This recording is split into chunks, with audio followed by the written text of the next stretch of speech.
Bună ziua și bine ați revenit la un... Bună ziua și bine ați revenit la un nou vlog. Astăzi o să vă arăt cimitirul din Bust. O să vă arăt numai o parte de la... de la biserică, nu de la adunare. Nu mai știu cum se zice, dar bine. Pe niște morminte. O să vă arăt acum. Au crescut flori fără ca să puie flori cineva. Deci, ia uitați.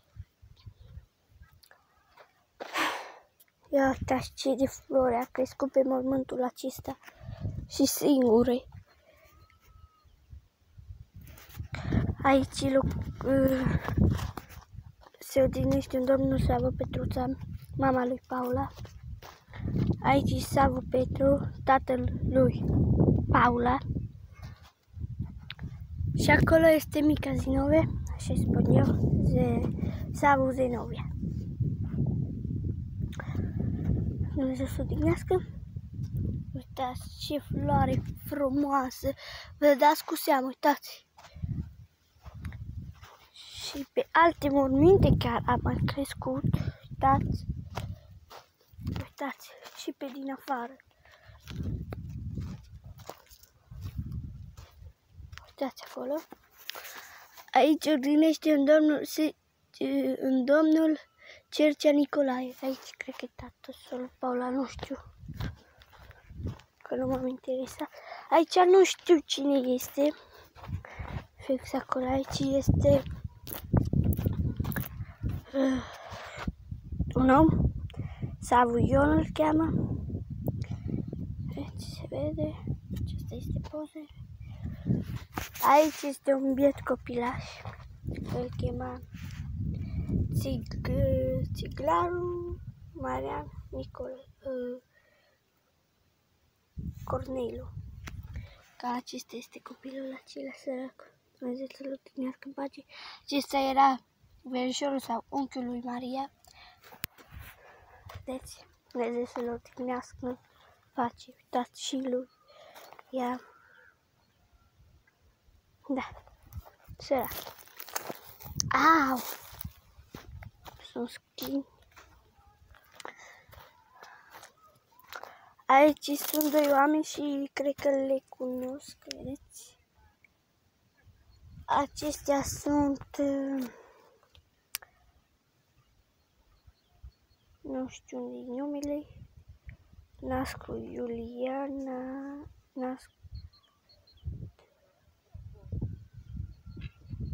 Și ăsta este... verișorilor bunicilor. Nu știu, lui Maria. Și nu știu cine odihnește, că nu se vede. Dar cred că e o fetiță. Uitați. Săraca. Da. Fetița. Uitați. Mergem mai sus. Eu că am căzut. Aici mai sunt doi oameni. Nu știu cine sunt. Nu, chiar nu știu. Așa. Mai mergem. Aici odihnește domnul Horvat Iosif și Horvat Rozelia Octavia. N-are poză, nu? Așa. Aici odihnește domnul Țiglar Ioan. Așa. Aici este draga mătușa mea. Aici odihnește un domnul Montean Ana, decedată născută în 15 a 9 1971, decedată în 7 a 2019. Aceasta este femeia săracă. Dumnezeu să o odihnească în pace.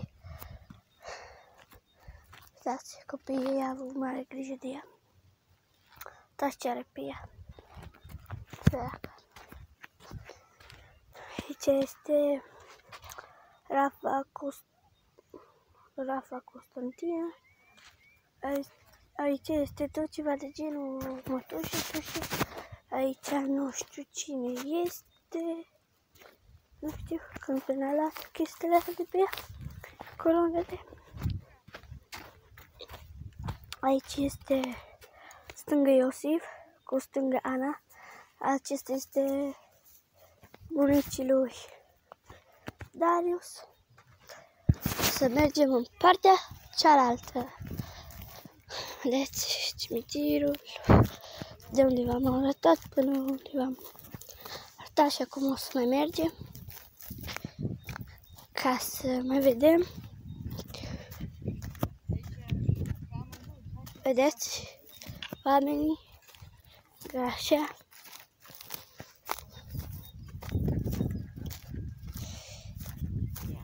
Și aici este.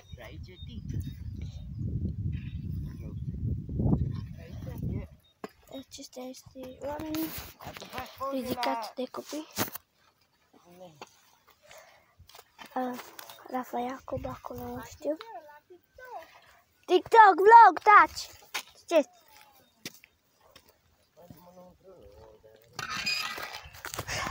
Aici e Sucioana, nu știu cine e.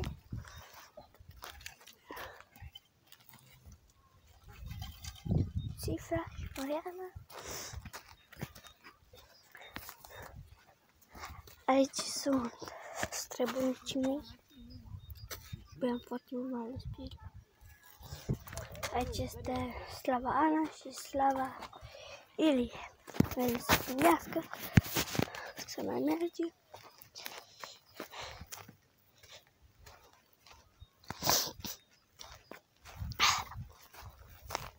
Mi-e puțin frică pe aici, că sunt jocurile, dar în fine. Uitați. Mama, ce mormânt este aici, că mi-e frică să cad. Aici știu că a fost un mormânt de copilă. Doamne, ce m-a speriat. Bă, deja îmi crește inima.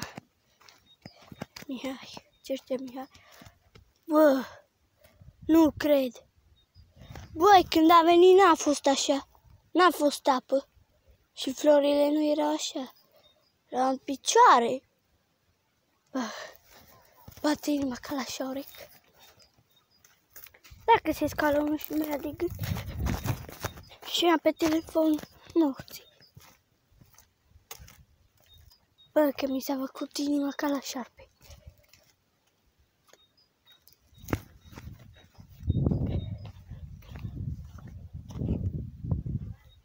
Bă, mi-e frică ca să mai mă duc pe acolo, bă. Sunteți nebuni? Bă, mi-e frică, uitați ce fain se vede.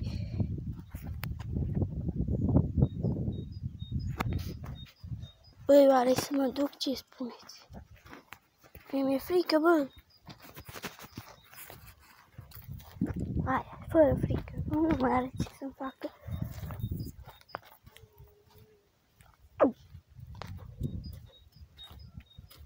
Pe aici sunt români, cred, ce știu. Stați. Oamenii.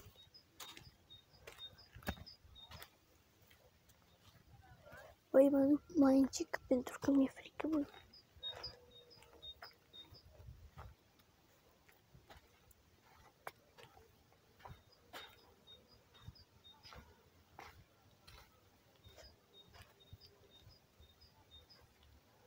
Dormiți în pace. Bă, se spune că dacă este o cruce de aia în care te vezi, adică uitați cum e aceea, nu, aceea, de acolo să vă arăt, se spune că o să, nu știu, nu spun cuvântul.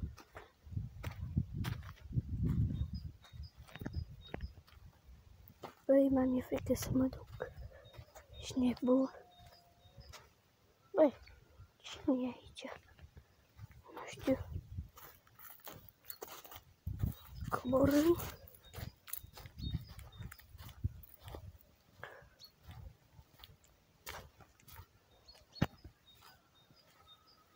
Vedeți, aceea este. Mă duc. Nu e nimic. Nu am văzut. Pe aici iar mai vedeți poze.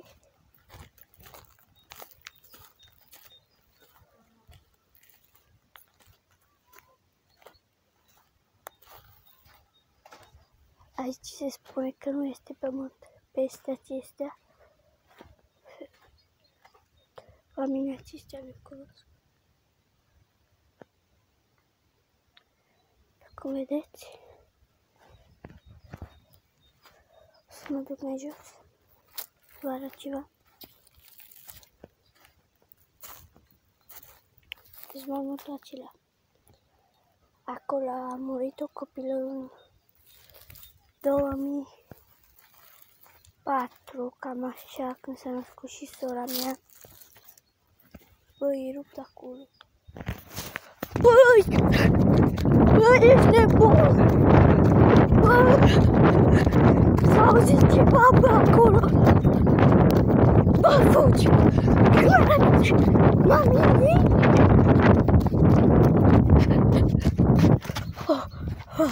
uitați! Băi, mi s-a făcut piele de găină, bă! Băi, ești nebun! Mi s-a făcut piele de găină, bă! Nu mai pot, bă, de frică, bă! Ești nebun! Îmi bate inima ca la șurpi.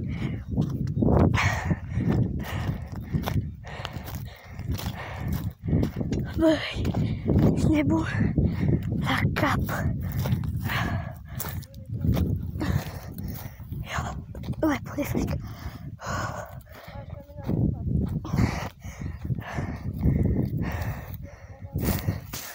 Dar cine m-a pus pe mine să filmez morții?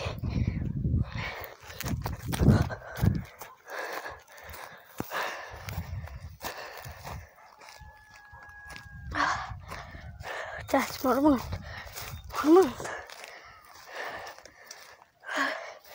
Nu mai mă duc singur acolo pentru veci. Cum ați văzut, acolo nu este pământ. Băi, mi-a fost frică de mort.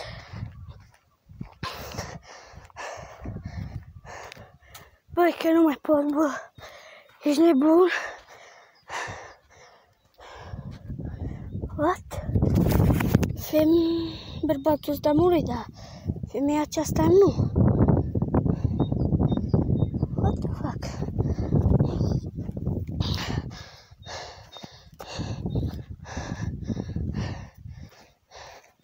Băi, mi-e frică de nu mai pot. Ți-ați doi bătrâni, nu știu.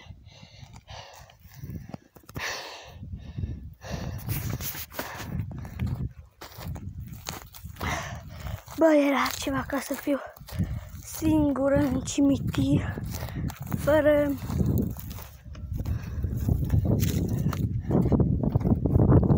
mami. Că am venit cu mami. Aici nu se pare nimic ca pe oamenii aceștia. Văd cifraj mare, Maria și cifraj 1. Băi, ești nebun, nu mai pot, bă, te fricotați. Tați, ăsta mai ziceți că e mormânt de capul meu. Băi, eu nu mai pot de frică. Sunt azi nebuni.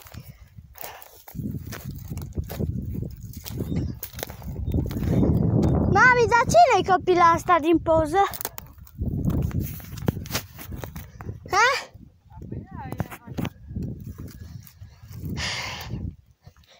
Da, oamenii ăștia seamănă foarte bine cu aceea de acolo. Crucea ce.